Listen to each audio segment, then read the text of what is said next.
Não existe propósito sem renúncia, né, não, Sarinha? É isso aí, esse é o tema de hoje do Na Nuvem. O papo tá super especial. Convidados especiais, fique com a gente porque o Na Nuvem começa agora!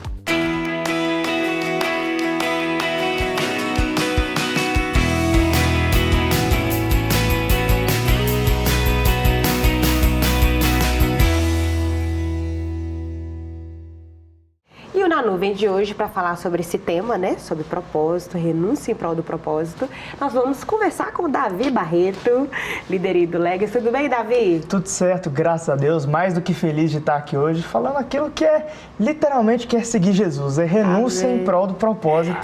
Eu tenho esse privilégio aqui, sou um dos líderes lá do Legacy e estamos aí, vamos embora, vamos para cima. Exatamente. Aí, muito e bom. Rúbia! Oi. Rúbia, essa querida, amada, líder também lá do Rocket, também estudante de psicologia, né, Rúbia? E falar desse tema especial. Muito. Maranata, amigos, que privilégio estar aqui. Isso aí. Que legal. E aí, Vini, propósito, renúncia em prol do propósito. Vamos então conversar sobre o que é o propósito, né? Rúbia, o que é o propósito para você? Olha, para mim o propósito é de fato assim, o que eu fui, por que eu nasci, né? E eu entendo que para todos nós temos um propósito. Nós nascemos para conhecer Jesus, para nos relacionar com Ele. Então, toda a minha vida, tudo que eu faço, passa por esse lugar de conhecer Jesus e me relacionar com Ele. Isso aí. Legal, Davi, você vê da mesma forma? Eu vejo de uma forma que é basicamente a mesma coisa, mas esses dias eu estava vendo um podcast que eu acho que trouxe a melhor ilustração sobre isso para mim, né? Sim. Estava vendo um podcast e ele estava falando sobre o que é o chamado. E ele estava falando ali no podcast que o chamado é como se Deus fosse um pai que chama o filho dele para poder lavar um carro com ele. Aí o pai podia pagar um lava-jato e o carro ia ficar muito melhor lavado. Sim. Mas ele quer chamar o filho para quê? Porque ele quer uma comunhão, ele quer brincar jogando água, ele quer jogar sabão para tudo quanto é lado. Então o propósito é nada mais do que se aproximar de Deus enquanto está fazendo algo. Que legal. E o lavar o carro não é mais o importante. Sim. É o tempo de comunhão com o Pai. A comunhão ela é muito importante, né? E tudo isso passa por quê? Identidade. Sim. Né? Não tem como viver o propósito, né? Viver aquilo que nós somos chamados sem sabermos a nossa identidade. Sim. É engraçado que na Bíblia, né, toda vez que Deus ele vai ali anunciar, né, o propósito, aquilo que ele tinha, né, ele fala muito o nome, né, reafirma o nome da pessoa, né, o significado do nome. Você vê que na Bíblia fala muito sobre isso, né, o significado de cada nome. Sim. Então tem tudo a ver com a identidade. Vocês acham isso também tem a ver da gente saber quem nós somos também, assim? Exatamente. Eu acho que tem muito a ver. Eu vou dar oportunidade para você falar primeiro. Não, assim, eu concordo. E a gente tá nesse lugar, né? Você lá no Legacy, a gente no Rocket. A gente vê muito isso, assim, durante a juventude, a adolescência. Os meninos estão nessa busca, né? De saber quem são, o que eu vou fazer da vida. E aí, como que vai ser? E aí, existem muitos sonhos, né? Muitas coisas que aquecem o nosso coração, né? E falar sobre identidade tem tudo a ver nessa fase, porque o que a gente faz está muito atrelado a quem a gente é, né? Exato. Então, falar sobre profissão, falar sobre as coisas que a gente faz no dia a dia tem tudo a ver com o que a gente é. Mas, falando sobre identidade, eu acho que a gente precisa sempre tomar o cuidado de entender que aquilo que eu faço faz parte de quem eu sou, mas eu não sou o que eu faço, né? Isso é muito importante, né, Davi? Concordo completamente, porque às vezes até, por exemplo, um pastor pode se colocar um título, uma identidade na realidade de pastor. Sim. Mas na verdade ele é primeiro filho de Deus. Sim. Ao invés de ser primeiro pastor, ele é ovelha. Ele é ovelha de Jesus. Então, aquilo que eu faço é só uma consequência de que eu já entendi que eu sou em Deus. E isso gera muita confusão, porque sem dúvida todo mundo quer desfrutar o propósito. Mas alguns fazem isso não para agradar a Deus, mas para agradar a si mesmos, no sentido de ter, olha, eu sou isso. Mas a gente precisa primeiro entender quem nós somos em Deus e o resto é só uma consequência natural. Para não se afirmar em cima do que faz, né? Exatamente. Isso flui muito desse lugar, dessa identidade, porque esse autoconhecimento, né, é muito importante. Porque desse autoconhecimento, dessa identidade, você saber quem você é em Cristo, que vai fluir o seu propósito. Né? Porque você tem uma habilidade, sei lá, de falar, né? E ali você tem essa habilidade, você foi crescendo nisso, e Deus vai te usar dessa maneira, né? Da sua fala, da sua forma de ser. Né? Então isso é muito legal, né? Você se conhecer, né, Vini? E nessa confusão que a gente vive hoje, as pessoas não sabendo quem são, como que vai encontrar propósito? Eu vejo assim que Deus ele criou, né, quando ele estava nos criando, ele já tinha um plano maior, então ele modelou cada um para encaixar naquele plano e fazer acontecer, né, executar aquilo que está no coração de Deus. Então o propósito eu vejo que é exatamente isso. E tem que começar pela identidade, né? Se isso aqui é algo, até então ele é algo, mas agora eu afirmei para ele, você é um celular. Por mais que ele já tenha tudo de um celular, mas ele não sabe que é um celular, enquanto ele não sabe quem ele não vai cumprir a missão, né? Exato. Então, a afirmação. E eu queria perguntar para vocês, como vocês entenderam o propósito de Deus para a vida de vocês? Uau, São jovens. olha aí, olha aí. Eita, Jesus. Davi, como foi aí que você entendeu que você tinha um chamado específico, né? Hoje você está ali cuidando de jovens, pastoreando. E Como tem você entendido entendeu? isso, né? Que faz parte da jornada, né? Faz parte de toda uma construção, assim, né? Deus me chamou quando eu ainda era muito criança, assim. Eu tive um sonho que eu vi Jesus e ele ia falando comigo, eu ia impondo as mãos e pessoas eram cheias do Espírito Santo. Só que isso foi só algo muito vago a primeiro momento. Sim. Quando a gente fala de um chamado, sempre existe, quando Deus chama, e existe o processo da pessoa entender a identidade e começar a exercer. Sim. E de criança até hoje eu passei muito por esse processo. Inclusive quando a gente fala de renúncia para o chamado, eu acho que a coisa que eu mais tive que renunciar é a renúncia do ego. A renúncia do ego. Por quê? A gente acha muito que o ego, ele é algo assim, não, eu quero ser visto e tudo mais, eu quero ser reconhecido, mas pode ser exatamente o contrário. Eu sabia que Deus tinha me chamado, eu sabia que Ele tinha algo específico para mim, mas eu me escondia atrás de uma muralha, que eu falava assim, não, quem sou eu para poder ir lá e pregar? Quem sou eu para poder ir lá e pastorear? O que as pessoas vão achar de mim? O que é isso? É óbvio que cada um tem a sua timidez, mas no fundo existe um resquício de ego. Eu estou condicionando fazer aquilo que Deus me chamou pela opinião do outro. Eu estou colocando, olha, eu só vou fazer se eu for aceito, se eu for aprovado. E se a gente olha os grandes homens de Deus na Bíblia, eles sempre falavam, Senhor, as pessoas não estão me aceitando. Jeremias está lá num poço, ele fala, Senhor, as pessoas me colocaram aqui e o Senhor me enganou e eu fui enganado. Ele está desabafando com Deus. Sim. E se a gente não entende que Deus ele dá uma visão para a gente, olha, você tem um chamado e a gente não tem essas crises naturalmente, a gente vai achar que o chamado é muito sobrenatural, mas na verdade é um processo de você quebrar seus próprios medos, suas próprias barreiras. Eu acho que isso toca muito numa renúncia de ego da gente. Esse tem sido o meu processo. E graças a Deus já está muito lá na frente, mas todo dia tem isso aí um pouquinho ainda. As crises fazem parte, né, desse reconhecimento, né? É natural. E você, Rúbia, como é que você foi chamado, entendeu o propósito? Então, não vim de um lar cristão, conheci Jesus no final de 2017, lá em Lagoinha, até o pastor Flavinho estava pregando. Que legal. Foi bem legal. E aí, assim, foi tudo muito rápido. Eu conheci Jesus e aí eu falei assim, gente, esse Jesus não pode ficar só pra mim, não, eu preciso anunciar. Aí, tipo assim, em dezembro eu conheci Jesus e tudo mais. Quando foi em fevereiro, tipo, do outro ano, eu já tinha clubinho na escola, já estava pregando, falando de Jesus e tudo mais. E aí, foi algo natural, assim, ninguém chegou pra mim, você é isso que te digo, você é uma evangelista, você é uma missionária. Ninguém, nunca tive essa experiência, assim. Mas foi algo natural, assim, sabe? Eu pregando na minha escola, naturalmente me tornei líder e hoje líder de missões lá no Rocket, a gente fazendo viagem missionária. Uau. E a gente pregando aqui em BH. Então, assim, foi algo natural, assim, não foi nenhuma imposição, mas algo também que eu acho que é muito importante nessa questão de descobrir o chamado, o propósito, é entender que os nossos irmãos na fé, eles reconhecem isso em nós. Então, eu lembro quando o meu pastor era o Léo na época e ele chegou falando, Rúbia, nossa, você precisa estar inserida em missões, nossa, eu acho que você tem todo o perfil. E outras pessoas que naturalmente olham pra gente, olha, eu acho que isso faz sentido pra você. Sim. Então, eu acho que nessa busca, a gente precisa de intimidade com o Senhor, mas também ouvir os nossos irmãos da comunidade, porque eles nos apontam, né? Isso. Assim, isso faz sentido, a gente vê você nisso. Esse reconhecimento, né? Isso, é algo que flui naturalmente, isso. né? Exatamente. E é muito legal essa questão do propósito, porque é algo que você falou, né? Flui desse lugar do conhecimento de quem Deus é, né? Porque às vezes a pessoa que está em casa está ouvindo, mas qual que é o meu propósito, né? Como encontrar esse propósito? propósito é entender que nós somos, como nós falamos, filhos de Deus, e a sua vida agora vai ser o quê? A partir desse conhecimento de quem Deus é. Sua vida é para a glória dele. Exato. Sim. Esse é o nosso maior propósito. E através dos seus dons e talentos, você vai se descobrindo cada vez mais naquilo que ele te chamou, né? Ali para ser e para fazer. Então, flui muito desse lugar de conhecimento de quem Deus é. Então, como a Rúbia, né, teve essa experiência com o Senhor, o Davi nasceu nesse berço evangélico, ou seja, a sua experiência, o seu conhecimento de Deus vai fluindo nesse lugar. E cada vez mais você vai sendo desenvolvido nos seus dons. Sim. Mas também isso requer o quê? Renúncia.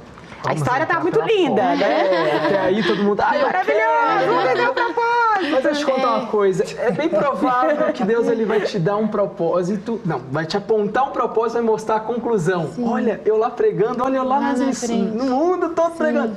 Mas e o processo? E a renúncia, né? E a renúncia. E como que vocês lidam com essa renúncia? Né? Porque renunciar realmente... primeiro, né, esse lugar em Deus, né, a vida com Deus é realmente a cruz, né, a gente carregar a nossa cruz dia após dia. Sim. Então, renunciar a nós mesmos.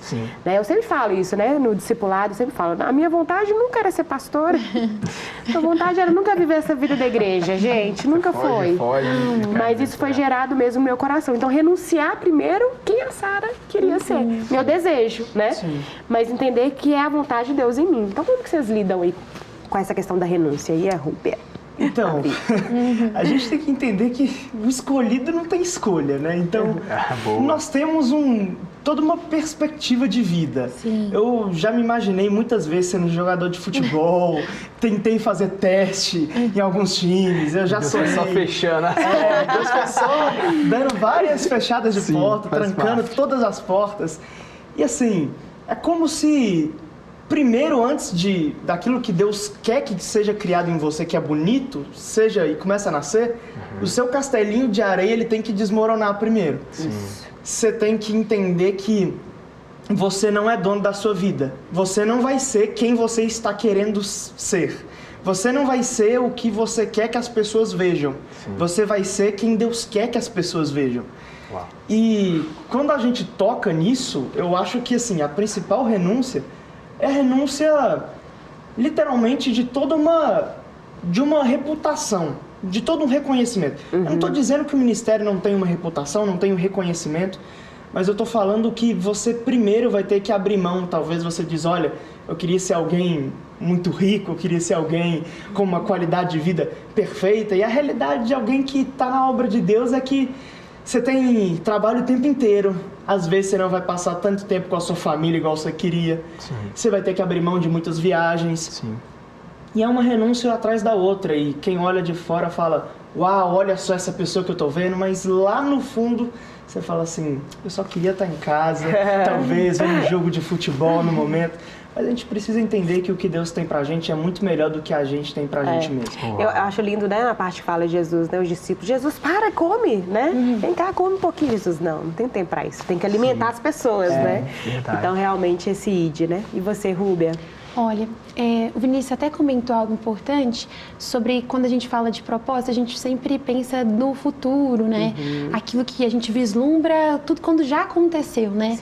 E entendendo renúncia no quesito propósito, é a gente entender aquilo o que tem nas minhas mãos hoje, sabe? E isso já faz parte do propósito. Sim. Porque se Deus já disse, já é uma realidade na minha vida, né? Então, eu penso que, assim, quando eu vislumbro o futuro, não faz sentido eu querer pregar em vários lugares, falar do amor de Jesus nas universidades, em tantas coisas, se eu não estou pregando o evangelho hoje onde eu estou. Sim. Porque só vai fazer sentido lá na frente se eu obedeci hoje, né? Sim, verdade. O nosso ministério, né, de missões lá do Rocket chama Conduta. Sim. E a gente acredita que viver em missões é um estilo de vida. Então, não faz sentido a gente fazer, às vezes, uma viagem missionária igual a gente fez para o sertão, agora em julho, se a vida de pregação do evangelho não é algo comum na minha vida. Sim. Se eu não prego na minha escola, se eu não prego na minha faculdade, se eu não prego no meu trabalho. Então, e o que isso tem a ver com renúncia, né? Porque, às vezes, quando eu tô indo de ônibus, né, pra faculdade, às vezes eu quero tanto cochilar um pouquinho e tal, colocar meu fone e não olhar pra quem tá do meu lado. Aí o senhor vai lá e a pessoa começa a falar alguma coisa. É um senhorzinho que quer comentar alguma coisa. E são pequenas coisas, né, que fazem com que a gente pode pregar o evangelho, a gente pode ser bênção na vida de uma pessoa e não viver assim tão individualista, né? A gente, às vezes, a nossa rotina é tão corrida, né? A gente vislumbra tanta coisa pro futuro e a gente não consegue encaixar Jesus, aquilo que Ele tem para nós no dia a dia, sabe? Tipo, como eu posso ser bênção na vida de alguém hoje, sabe? A missão de Deus está acontecendo agora, nesse momento. Deus está fazendo algo na igreja. E como que eu posso contribuir hoje, né? Como que eu posso ser bênção hoje? E isso envolve renúncias, assim, pequenas, que a gente às vezes não vê tanta... nossa, não é tão grande, eu tô pregando para um velhinho aqui no ônibus. Cara, eu queria estar pregando numa praça, mas amém, você só vai pregar na praça se você obedeceu pregando dentro de um ônibus para um senhorzinho, né? E isso vai totalmente contrário ao que está sendo pregado hoje, que é o viver para si mesmo, né? É esse eu, né? Esse hedonismo, né? Os meus desejos, as minhas vontades, as pessoas que têm que me servir. E na verdade não. Por isso que o evangelho é a morte de si mesmo. É o tempo todo pensar no outro, né? É ser resposta para o outro, né? E vocês, como têm visto essa juventude aí? Tem sido essa busca também de propósito? Eles têm renunciado? E aí? Aí, pastor! Vambora, vamos nessa. O que eu vejo na galera, principalmente nos jovens, assim, parando para poder pensar, é como se eles quisessem muito um chamado. Eles querem muito um chamado, eu quero fazer o meu chamado. Mas eu acho que existe uma dificuldade de fazer um chamado bíblico igual o de Davi, por exemplo. Davi foi tirado lá para poder cuidar de ovelhas. E aí Samuel ungiu ele, você agora é rei de Israel. A próxima tarefa dele foi, sabe qual? Entregar um iFood na guerra para os irmãos dele. E ele não foi fazer isso reclamando, ele não foi... Que isso, gente? Eu sou o rei desse exército, o rei de Israel, eu tô aqui entregando comida para vocês. Não! Ele vai lá, ele primeiro entrega uma comida, depois ele pergunta do exército, depois ele fala, posso lutar contra Golias? Ele luta, ele vence, aí ele começa a ganhar reconhecimento, ele vai de pouquinho em pouquinho. Parece que até dentro do propósito as pessoas são imediatistas, sendo que nós temos um Deus eterno. Então as pessoas, eu tenho um chamado, é um chamado de evangelista, de pastor. Ok, mas você está perguntando como é que a pessoa do seu lado está na semana dela? Começa aí, né? Onde você está, né? Onde você está hoje. Exato, e existe cada hora um degrau, existe um nível. Não tem problema você pregar para uma pessoa no ônibus. Não, isso aí é o coração de Davi. Então as pessoas querem o propósito, só não querem o processo. O processo. Eita, olha essa frase. Pega essa frase. Pegou. Eu tô lembrando aqui quando eu fui ordenado a pastor, e o pastor Márcio falou assim, aqui ninguém tá tornando pastor hoje. Na verdade, todos eles já são pastores, estavam fazendo a vida inteira, né? Desde que se rendeu ao Senhor, nós estamos apenas reconhecendo aquilo que eles já são. Então é literalmente isso, né? Reconhecer aquilo que você já está fazendo dia a dia, quando ninguém vê. Exatamente. Né? E os adolescentes, Rubi, que tem essa intensidade, né? Essa entrega. Eles são demais. É um desafio, né? Liderar adolescente. Amo. Então, gente, assim, eu enxergo que hoje eles têm essa intensidade, igual a Sarinha disse, mas hoje eles vivem muito... como eu posso dizer, é como se fosse até um signo, assim, tipo, qual que é o meu chamado, sabe? Nossa, isso. eu preciso descobrir o que é. E aí, esse imediatismo, né, que o Davi falou, assim, eu preciso descobrir e tal, mas como você vai descobrir esse chamado? É conhecendo o Senhor, é nesse lugar de oração, é correspondendo ao Senhor onde você tá. Então, talvez essa pressa, né, que hoje essa geração, ela está inserida, né? Hoje a gente vê com as redes sociais, né? Tudo muito rápido. Hoje a gente tem uma informação de dar um clique, a gente tem muita informação, então eles querem essa resposta muito rápido, né? Então, essa paciência em descobrir que é no processo que a gente vai entendendo os caminhos, as portas que Deus abre, as portas que Deus fecha, discernindo a voz dele, né? Então, assim, eu percebo eles eufóricos. E a gente precisa, olha, gente, volta aqui, vamos voltar ao lugar de oração, vamos voltar ao lugar de conhecer o Senhor. Porque esse Acho lugar que é nesse vai sentido. trabalhar eles para renúncia, né? Porque o doce do propósito é maravilhoso, mas a renúncia é uma coisa que a gente vai querer fugir até. Querendo viver o propósito, a gente quer fugir da renúncia, né? Mas que legal. Agora eu quero perguntar também pro Davi. Davi, você que é filho de pastor, né? De pastores e tal, e hoje Deus te encaminhou para esse caminho, né? Nosso culto passa antes do culto fé, né? Então, pastor Lucinho, né? Fazendo propaganda aqui. Mas para você que é filho dos pastores, assim, de jovens, relevante, como foi você ver a renúncia dos seus pais? Porque nós vimos o pastor, seus pais indo para 4 cantos do mundo. Como é que foi para você ver isso? Então, eu acho que ver tudo isso desde pequeno criou em mim como se eu tivesse uma certa barreira com isso. Sim. Isso pra mim. Sim. Porque eu via as renúncias do meu pai de não estar em casa, eu via a expectativa da semana, era quando meu pai ia chegar, eu ia poder brincar com ele. Sim. Eu via todo o bastidor que ninguém vê, né? E aí quando começou a acontecer, de eu crescer e tudo mais, eu lembro até que teve um dia, meu pai conta isso muito bem, que ele virou pra mim e falou assim, filho, eu tava montando um Lego assim, tava montando um brinquedo lá que ele me deu. Ele falou assim, filho, você é tão inteligente, você podia ser arquiteto, você podia ser engenheiro. Eu fiquei assim, olhando pra ele me olhando, eu falei, pai, eu não preciso ser pastor, não. Ele, não, Deus o livre. Ele falou assim. E eu comecei a entender isso, eu falei, mãe, eu posso ser o que eu quiser. Uau, eu não sabia. E acaba que foi nesse lugar de liberdade, de eu não sou obrigado a aceitar o ministério pastoral, que Deus me atraiu ao ministério pastoral. Que legal. Porque literalmente, Deus ele move o coração quando tem um propósito. Ele moveu meu coração com o tempo. Então, eu vi tudo aquilo, me deu uma barreira, mas foi importante até para não ser algo forçado. Isso. Sim. Foi muito importante para mim. E essa revelação, né, eu acho muito lindo, até o pastor Flávio responder esse final de semana, né, como ver essa questão ministerial, né, de forma saudável. E uma das coisas que ele falou é isso, né, essa revelação quando Deus te chama. Né, não é homens que nos chama, é Deus que te chama, né? Exato. Então isso é muito importante. E outro ponto é a questão da capacitação. A partir do momento, né, que você entende quem o Senhor é, se abre para Ele e vai viver o seu propósito, você se capacitar. Porque às vezes é isso que a Rúbia falou, o processo, né? Vai ali caminhando, mas não quer se capacitar, não quer crescer. E como que você vê isso, Rúbia? Você hoje, né, se capacitando, o seu chamado também é psicologia. Como que você vê essa capacitação? Então, muito importante, né? Porque a gente, às vezes, recebe de Deus, a gente entende do Senhor que a gente precisa cumprir algo e aí a gente não faz nada. A gente só espera que chegue o momento que a gente faça tudo e que as coisas aconteçam e a gente não se movimenta. E eu acho que a gente precisa corresponder ao chamado do Senhor. É Ele quem nos chama, é o Senhor que faz esse movimento, mas a gente precisa fazer esse movimento contrário, de eu preciso estudar mais a Bíblia, o Senhor me chamou para missões, então, cara, como que é isso? Como que é na história, como é o movimento de missões na história da igreja? Como que o Senhor trabalhou até aqui? O que Deus está fazendo no Brasil? O que Deus está fazendo nas nações? Então, assim, se preocupar em se movimentar de volta. Porque às vezes a gente se coloca num lugar de muita passividade, né? Quanto ao chamado.